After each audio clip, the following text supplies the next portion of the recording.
বিকেলে একদম ভালো লাগছিল না, সবাই মিলে চলে গেলাম আমাদের এই কাছাকাছি একটি মলে, কেপিএস মল। অনেকেই এখানে লোকাল যারা তারা সবাই এটাকে চেনে। সবাই মিলে এনজয় করতে করতে আমরা পৌঁছে গেলাম। এত ফুল এইসব দেখতে দেখতে আমার মন ভরে গেল। ঢুকে গেলাম ভেতরে, কত দোকান, পার্পেল থেকে শুরু করে ট্রেন, সামনে বিশাল।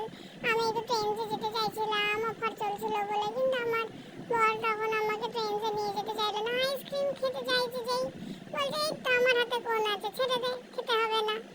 এই করতে করতে আমরা লিফটের অপেক্ষা যখন করছি তখন সামনে বিশালটাকে দেখি আমার বর যে এখান থেকেই তোকে জিনিস কিনে দেবো, চ চ। এই করতে করতে লিফটে উঠে গিয়ে দেখি এতগুলো খাবার।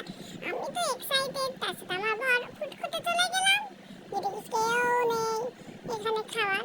এতটা টাইম লাগছে দেখি সবকিছু ভাবা জায়গা খেয়ে বর বললো চ বাবা সিনেমাই দেখতে যাই, এখানে সিনেমা দেখার জন্য আমরা এসেছি। আর এদিক ওদিক পালিয়ে যায়, এই তো দুটো আঙুল দেখিয়ে দিলাই, পপকর্ন এসে গেছে, পপকর্ন দেখো পপকর্ন। কিছু খাবো না করে পপকর্ন খেয়ে নিলাম। এই তো ঢুকে পড়লাম সিনেমা দেখতে। এই বাপ ভালো সব নিয়ে চলে এলো, কোন সিনেমা দেখো এটাকে, অনেক রাত্রি হতে যাচ্ছে, শেষ কখন হবে? এই তো শেষ হয়েছে, ভালো লাগলো ওই সিনেমাটা। বাবা রাত্রি 10:22 বেজে গেছে, এখন কিছু কি আর পাবো? এই কত লোক আছে, অসুবিধা নেই, একসাথে মিলে সবাই মিলে চলে যেতে পারবো। দোকান পাট সব